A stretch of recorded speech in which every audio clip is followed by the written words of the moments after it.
Good morning from Mission Control Houston here in the Artemis Flight Control Room at the Johnson Space Center. We are coming to you live with our 24/7 continuous coverage of the Artemis II mission. At a mission elapsed time of 6 days, 14 hours, 51 minutes and counting, I have here beside me Andre Douglas, NASA astronaut, and also Capcom Artemis II crew backup member. You have several job titles. Yes, I do. It's quite an honor. Yeah, I'm sure it is. Can you tell us a little bit? You've been kind of a jack of all trades for this mission. Tell us, I saw you closeout crew. I've been seeing you here on console. You've trained with the crew. Tell us what you've been up to over the course of the mission. Yeah, so primary job has been Artemis II backup crew. It's been really fun. We do all the different systems training. We do all the different module and everything training. It's great. So some of the things we do is go out to the field and we do geology, and it's actually been a lot of fun going out to Iceland and just experiencing the beauty of the country and learning about rocks. And so that's been amazing. In addition to that, the closeout crew job has been awesome. We work with the Exploration Ground Systems group, and the whole purpose of closeout crew is to make sure we close the module out, to make sure that we can rescue the crew, to make sure we understand the emergency escape baskets, all of that stuff. It's been exciting. And in addition to that, working on Capcom console, trying to understand what's going on here in MCC, and making sure we interact with all the different disciplines and great things that we do. So it's been awesome. And I'll tie this back to the science. One of the things that's very cool about what we're doing is, for the moon and collecting observations, there is the lunar reconnaissance orbiter that takes pictures Right. around the moon, right? And when we get that, it's a string of images that's going on the longitude, slowly rotating about the axis, and we can't see necessarily that overall view of the moon Oh, shot, 3D, yeah. right? So now we have a flyby with humans that can get and really use their own minds to figure out what angles are great and when to zoom in, when to not. And we can combine the data from LRO, the orbiter, and now these photos, and now we have this much more complete picture. So just extrapolate that concept out to what would Mars be like, and even the base. When you have these different views, you really get an understanding of perspective. Because one of the things on the moon that the crew talked about was, man, looking at this from a 3D perspective, it really pops out. And you see that at Earth when you're on ISS and you're looking at cloud formations, or you're looking at hurricanes. When they're flying by, every 90 minutes, they can kind of see how that's Right. changing at an angle. And like, that's just something that is really hard to describe. And you also might see a phenomenon that it's hard to see from a 2D perspective or a timestamp perspective. So again, with Moon to Mars and being able to put all of these assets together, that's going to give us that just ultimate view, and both spatially and temporally. It's pretty exciting. I'm excited, and I'm excited for what the future holds. This mission, I don't know about you, but for Mhm. me, it's been phenomenal to see the images coming down, to Yes. see Oh all man. of the burns, the crew Yeah. happy, the eclipse Yes. glasses. I loved it. Yeah, that was awesome.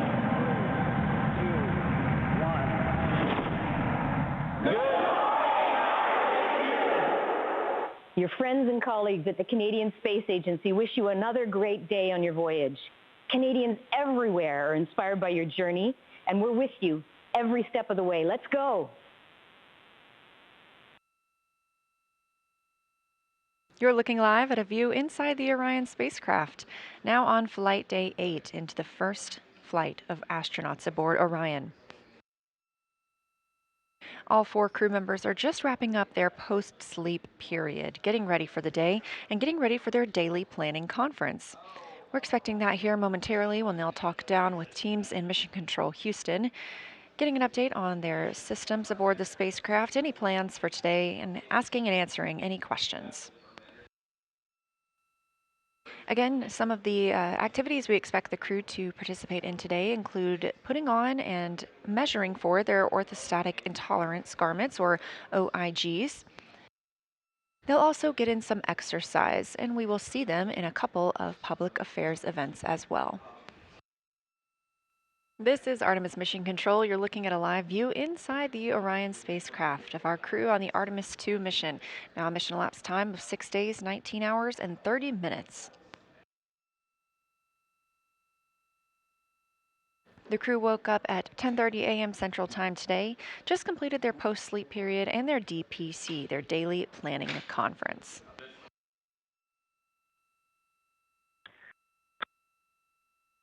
Houston Integrity, the CUD valve is closed. We have a good view out the windows. Our crew camera view is only so-so, and I'm waiting on your go. I will stop recording. Roger. And the saw view is breathtaking.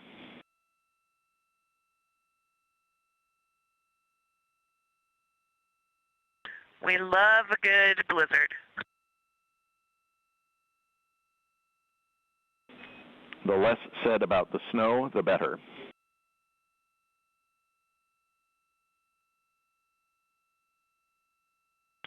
Houston Integrity, we are waving at you out of window 2. It's a beautiful blue little crescent out there. Thank you. We can't quite make you out, but we appreciate the thought.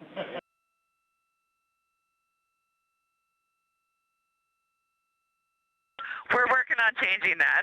Thank you, Stan. And while I have you, can we do another dump just for our purposes? Yes, you may. At this time. Please do. Thank you, sir. That was NASA astronaut Christina Cook reporting to Capcom Stan Love and all of us here on the Earth that outside the windows of Orion, she can see us right now. Of course, this is a view looking back on the spacecraft from a camera mounted on one of its solar array wings. We've been getting beautiful views of both the moon and the Earth, as well as incredible views of life inside the spacecraft. You can find all of those on images.nasa.gov, and make sure you follow NASA and at NASA Artemis on social media to make sure you don't miss a thing.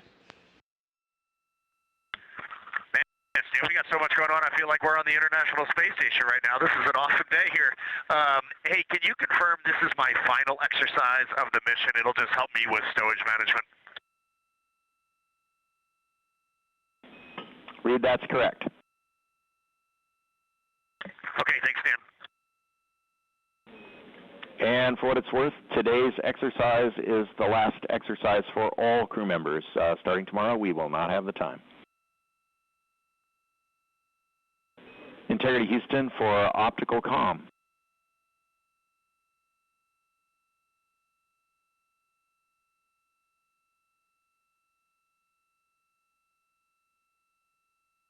Go ahead, Stan. Okay, Reed, long story here. We are still not locked up on optical comm. We suspect solar array blockage. So between exercise sessions, between when you're done and Christina starts, we want to put a 25-degree roll on the vehicle, about a 1-minute maneuver to an attitude where we think optical comm can see the ground terminal. Now, when we do that roll, we will have only one phased array antenna pointed at Canberra. So if that antenna fails, we'll lose comm, and a string swap will not recover it. So if we lose comm while we're in that attitude, you will have to maneuver the vehicle back to bias tail to sun, where a second antenna will be available. And I have a procedure number and some check MCC numbers when you're ready to copy.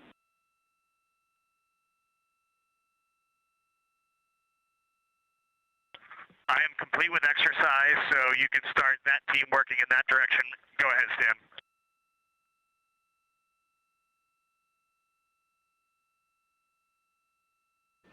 You can see some of those maneuvers happening right now. Again, targeting to sync up with OPCOM, the optical communications. This is a live view from the spacecraft looking at the service module. This video coming from a camera mounted on the tip of Orion's solar array wing. There are 4 solar arrays. Each solar array could panel 2 3-bedroom homes.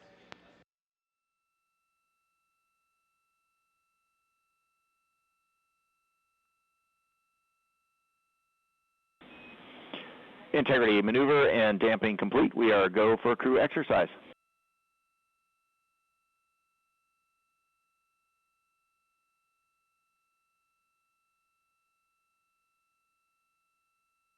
All right, we copy. Thanks, Dan. The flywheel team, this is a great device. We really enjoyed it in this small cabin. It's perfect, and it gave us a lot of good opportunity to get our heart rate up and also get some great resistance exercise. So we just wanted to shout out a nice thank you. Here we go.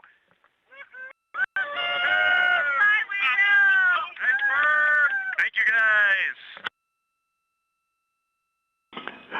Thanks for the words and the cheers.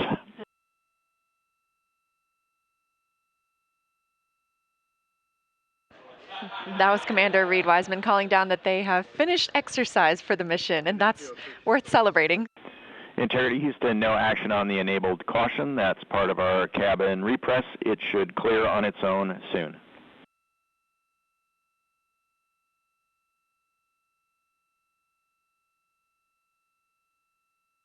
Copy. Thanks, Dan.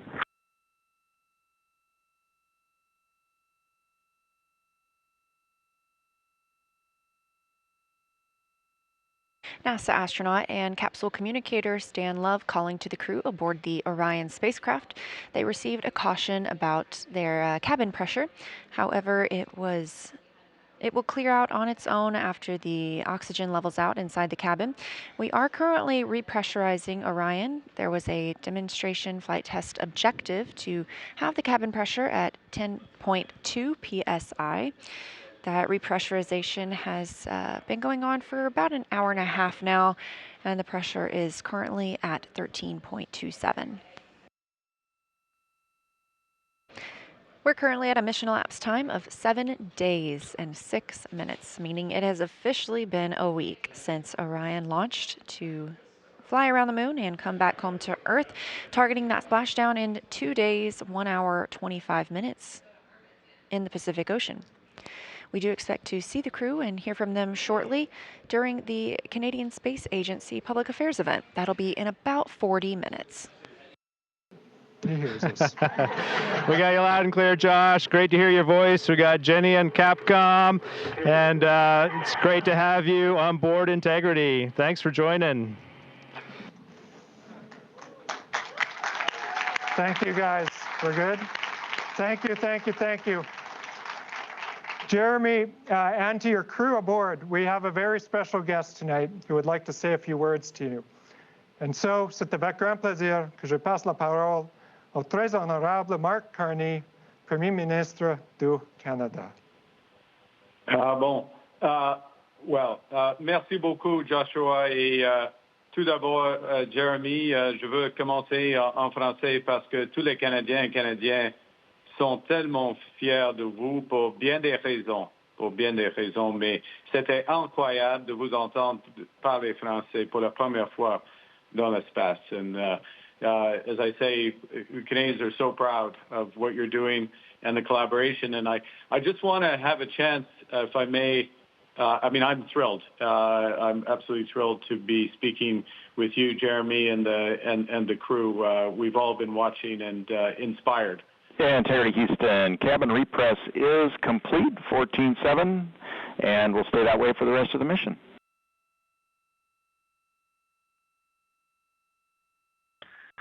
Stan, we definitely appreciate that, and you should probably just carry a note forward for future Artemis missions. If you do a large repress like that, there are certain things, such as CCUs, that collapse pretty significantly during that, no damage, but there are some things we probably would want to vent along the way as we come back in pressure. Received loud and clear, Reed. We'll take that note.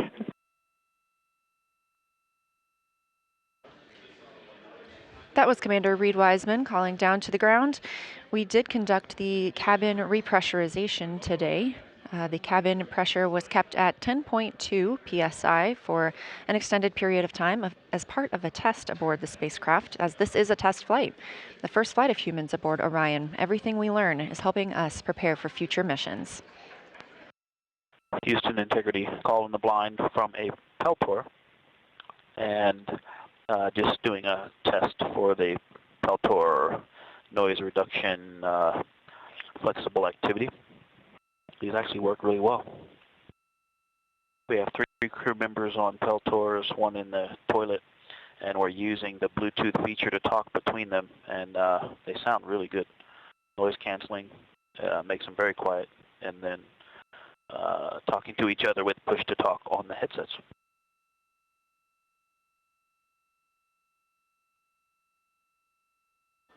This is Artemis Mission Control in Houston, Texas. You just heard NASA astronaut Victor Glover call down From the Orion spacecraft, you can see a live view of that Orion spacecraft. He noted that he was making a call in the blind, which means that he knows that the team here cannot respond to that call because we are currently in a forward link loss of signal.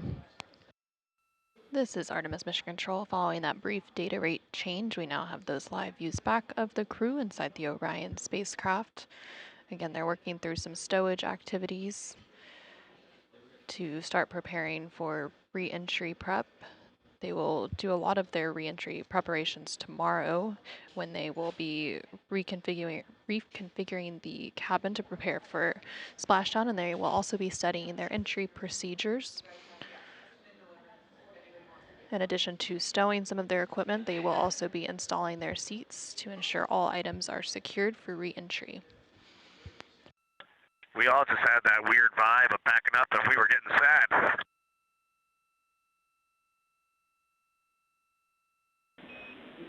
Oh, we feel it too, but we'll be happy to have you back. Awesome. Let me have a look, and we'll let you know if we have anything we can tee up for you now. Otherwise, we'll wait for it as scheduled.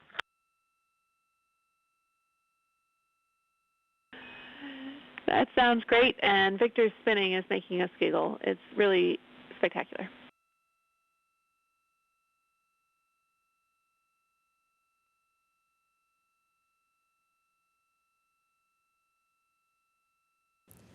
Integrity, this is NASA PAO Courtney Beasley. How do you hear me?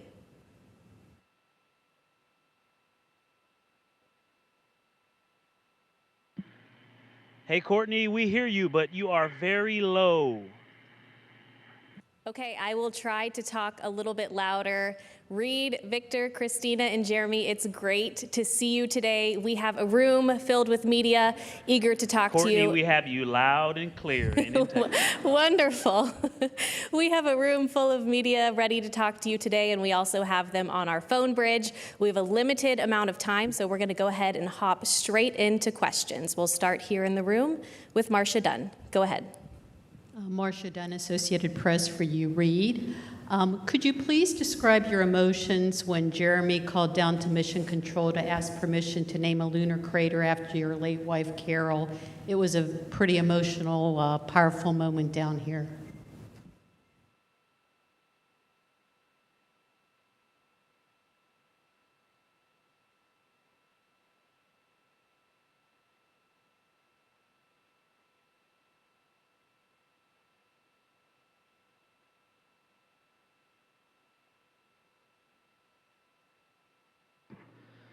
Marcia, it was a powerful moment up here as well. My crewmates approached me when we were at Kennedy in quarantine, and they said, "Hey, the three of them had talked, and they would like to do this," and that was an emotional moment for me. And I just thought that was just a total treasure that they had thought through this and they had offered this. And I said, absolutely, I would love that. I think that's just the best. And I said, but I can't give the speech.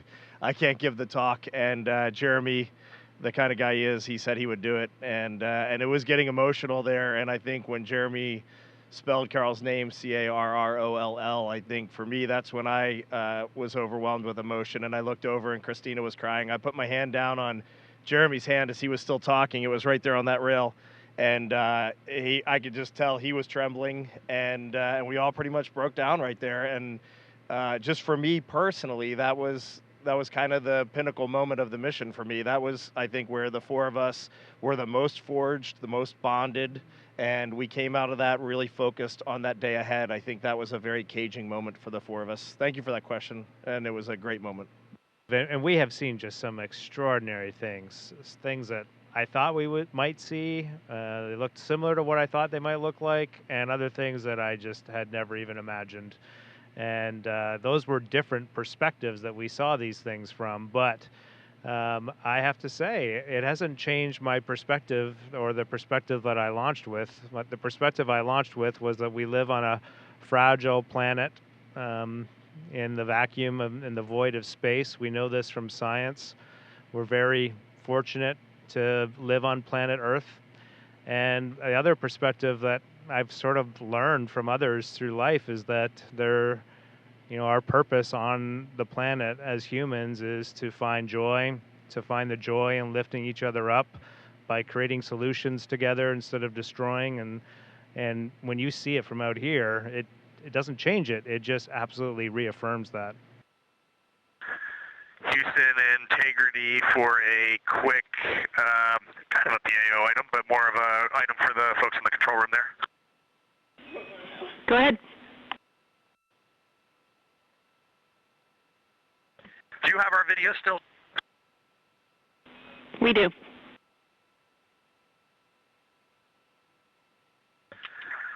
I'm not sure if it made it in the handover, but this morning we were asked to go unpack a very special item, and we just wanted to we wanted to share it in that PO event. We just didn't get an opportunity to do so. So we're going to share it with you all because we need to share this. Like this has to be shared, right?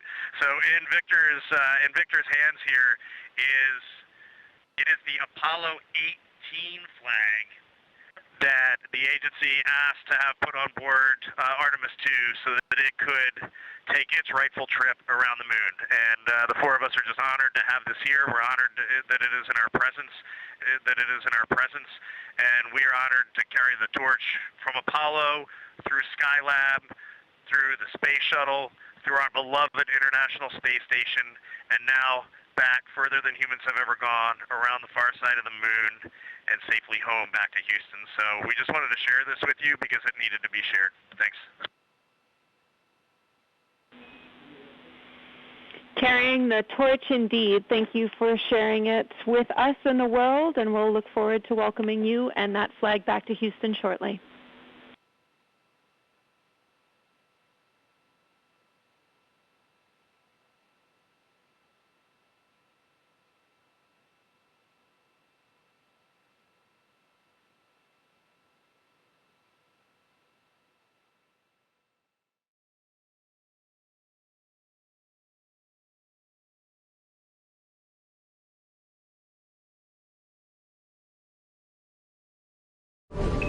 Subscribe for more space.